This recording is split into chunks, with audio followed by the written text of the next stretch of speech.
This strong move into gold has largely been driven by global-facing central bank, sovereign, and institutional physical demand, forcing the market makers with a footprint in both the physical and the paper markets, as well as obviously the cash-settled COMEX paper markets, to race to buy back asymmetrically imbalanced bets, i.e. bets that are not one-to-one backed.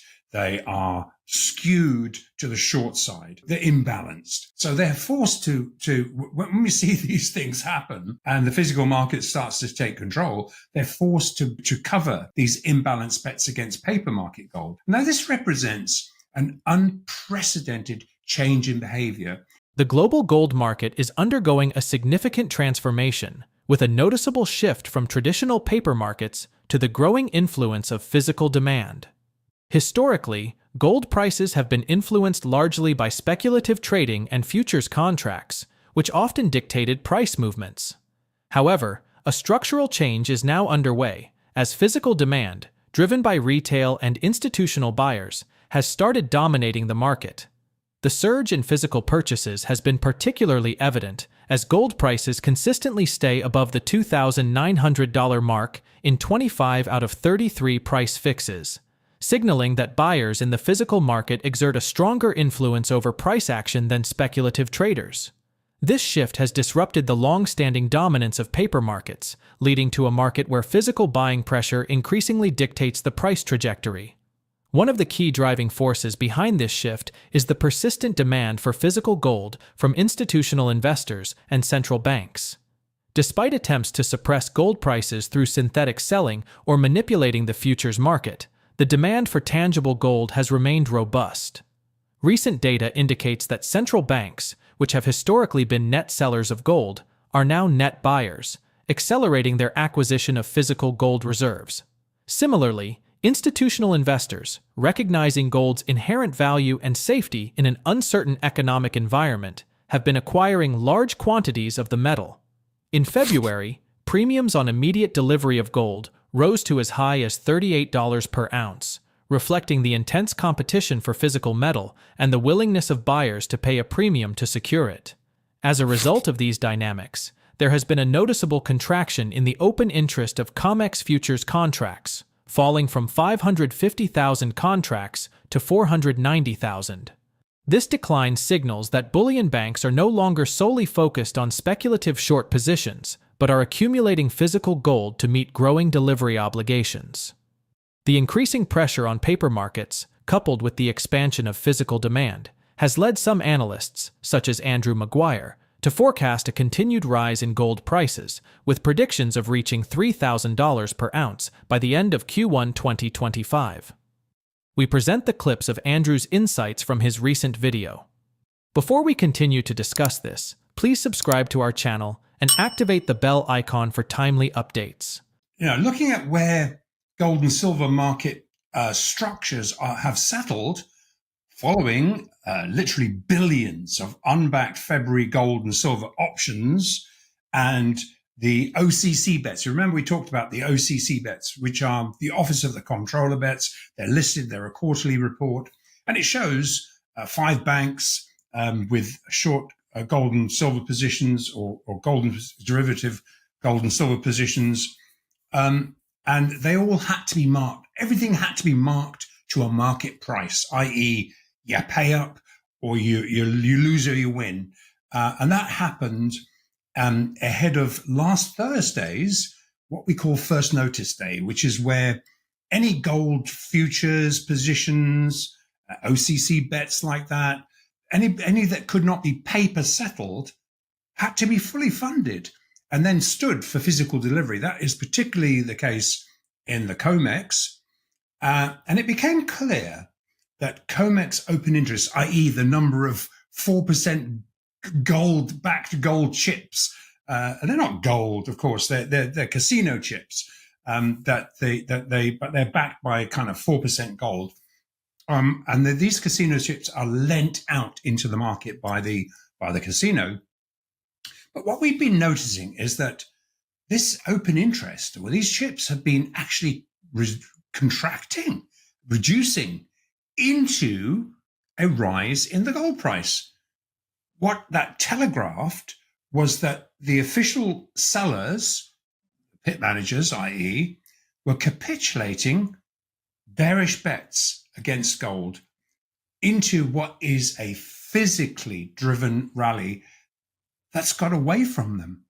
In fact, even the deliberately stale dated, we only get the odd report, nothing from the LBMA, but the COMEX is required to do a weekly report. And it's so stale dated, it's ludicrous. It could be published every day, at the end of every day, much like CHOCOM used to do years ago and suddenly stopped for some reason. Why? Because we drew attention to it. But these reports that get published could be, as I say, could be published, could be reported at the end of every day. They're delayed by 3 solid days. So when they come out, it's almost pointless, other than it does provide some footprints.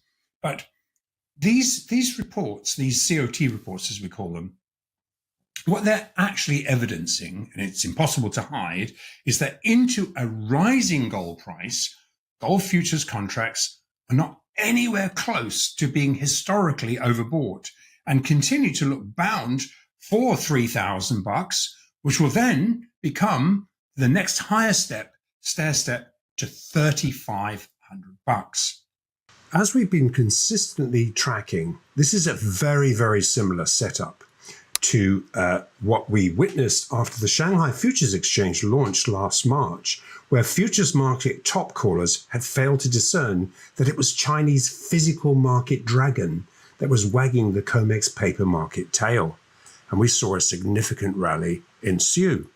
Now, this is where it gets interesting, as many technical traders who keep calling gold market tops have not realized that historical dollar and bond market correlations are broken. And this means that all trend lines that were anchored before the Bank of International Settlements revalued gold as a first-tier asset class 2 years ago are consistently mispricing gold futures extrapolations, and these so-called false overbought signals are actually stair-step by stair-step being overcome. Now, obviously, this strong move into gold has largely been driven by global-facing central bank, sovereign, and institutional physical demand, forcing the market makers with a footprint in both the physical and the paper markets, as well as obviously the cash-settled COMEX paper markets, to race to buy back asymmetrically imbalanced bets, i.e. bets that are not one-to-one backed, they are skewed to the short side. So they're imbalanced. So they're forced to when we see these things happen and the physical market starts to take control, they're forced to cover these imbalanced bets against paper market gold. Now, this represents an unprecedented change in behavior, which rails against the only remaining central bank trying to manage the dollar price of gold, but with the Fed, of course.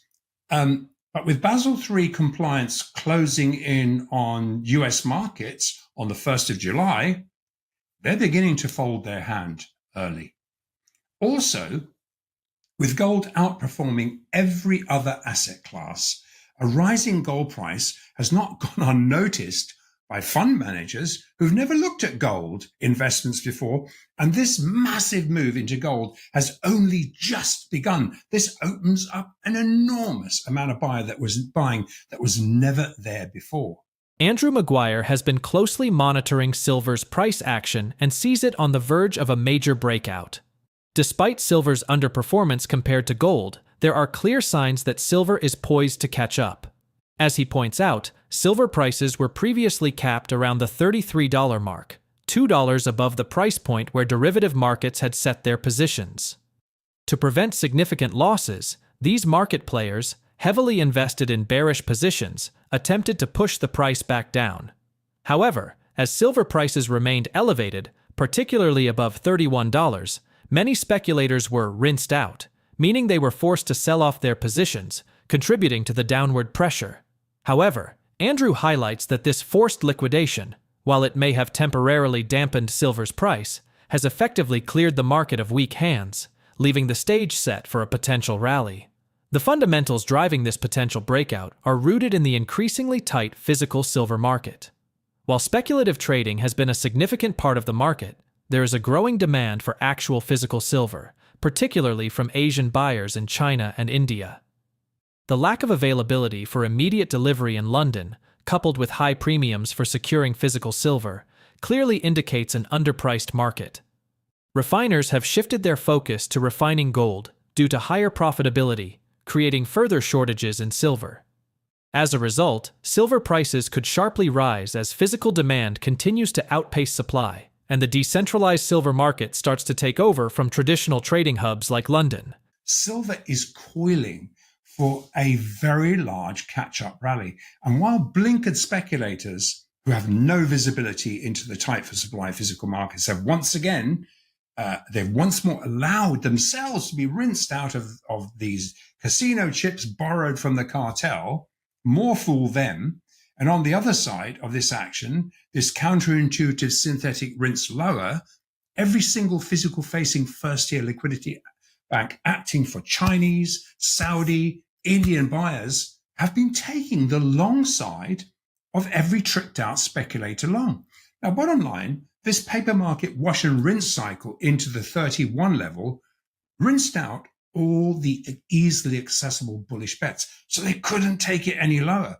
Also, it's impossible to hide that Indian and Chinese silver buying was tripped off into the COMEX-driven breach of spot 31, the spot 31 round number, which is the May futures equivalent is 31.52. Now, while silver prices have been lagging gold, the lack of availability to secure immediate local London delivery at current COMEX diluted FX prices tells us physical silver is severely mispriced. In fact, because refiners continue to defer large size orders for kilobar silver so as to focus more on refining more profitable gold orders, shortages are even more pronounced than gold.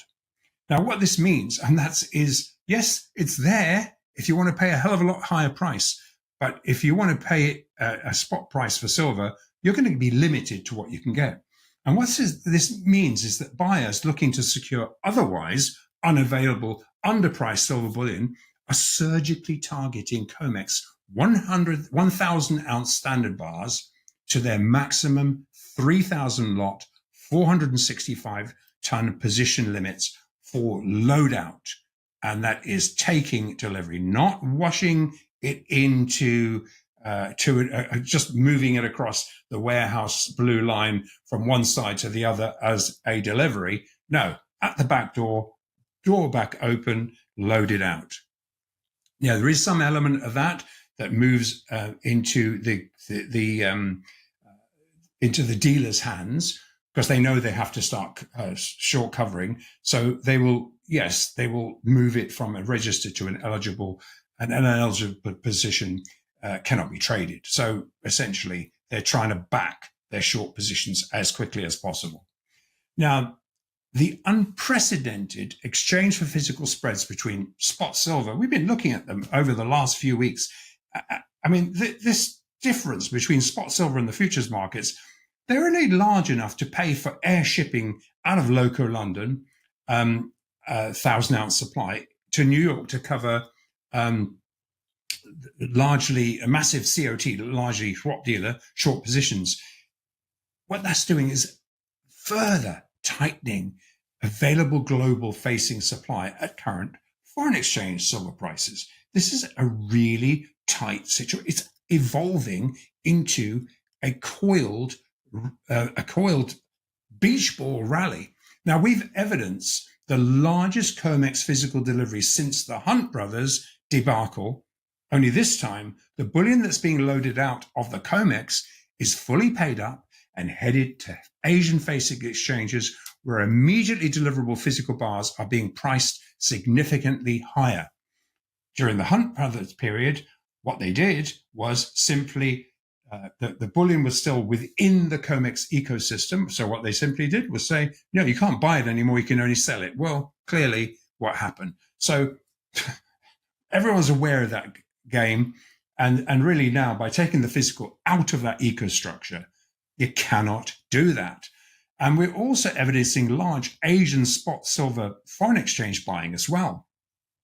Now, even though foreign exchange silver is not NSFR Basel III compliant and therefore will eventually be delivered, it remains for the short term as a paper claim obligation on the seller.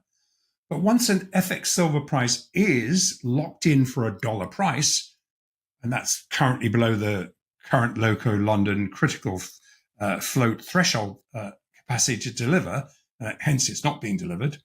And given that the LBMA cartel are refusing to supply any size at current prices, it drives buyers to source silver directly from producers and refiners outside the LBMA ring fence at a premium. This is where the real globally determined supply-demand price is discovered. That means where a seller, a physical seller, is willing to offer immediately deliverable silver bullion for sale in whatever size that he is prepared to do that for. Now, given the LBMA CME cartel are still trying to hang on to the last vestiges of a 75-year centrally controlled COMEX silver cartel price that is from 1933 to now where we are at 2025, an increasingly decentralized physical silver market has become liquid enough to prey on this fast-closing FX market arbitrage opportunity. As this decentralized process gains momentum, where a physical bar has to be fully paid for before it can be offered, this further tightens Loco London CME supply, but more importantly, it establishes a real physical silver supply-demand price. Many analysts are raising concerns about the global economy, with fears of stagflation resurfacing due to weakening U.S. economic data and escalating trade tensions, which are eroding consumer confidence and slowing business activity. These factors fuel uncertainty and drive investors towards safe haven assets, with gold continuing to be a strong choice. Geopolitical tensions and fiscal, defense, and public health policy shifts further support gold's appeal. After a brief 4% correction, gold is expected to continue its upward momentum, with the $3,000 per ounce target back in play. At the same time, silver, which has underperformed compared to gold, is poised for a significant breakout. Physical demand, especially from China and India, is tightening the market, while silver production is being constrained as refiners focus more on gold due to higher margins. This imbalance between the paper silver market and physical supply sets the stage for a sharp rally in silver, potentially allowing it to catch up to gold's gains amid rising stagflation fears and geopolitical uncertainty. That's it for today. If you find this video informative, don't forget to support and turn on notifications to stay informed about our latest videos. See you in the next video.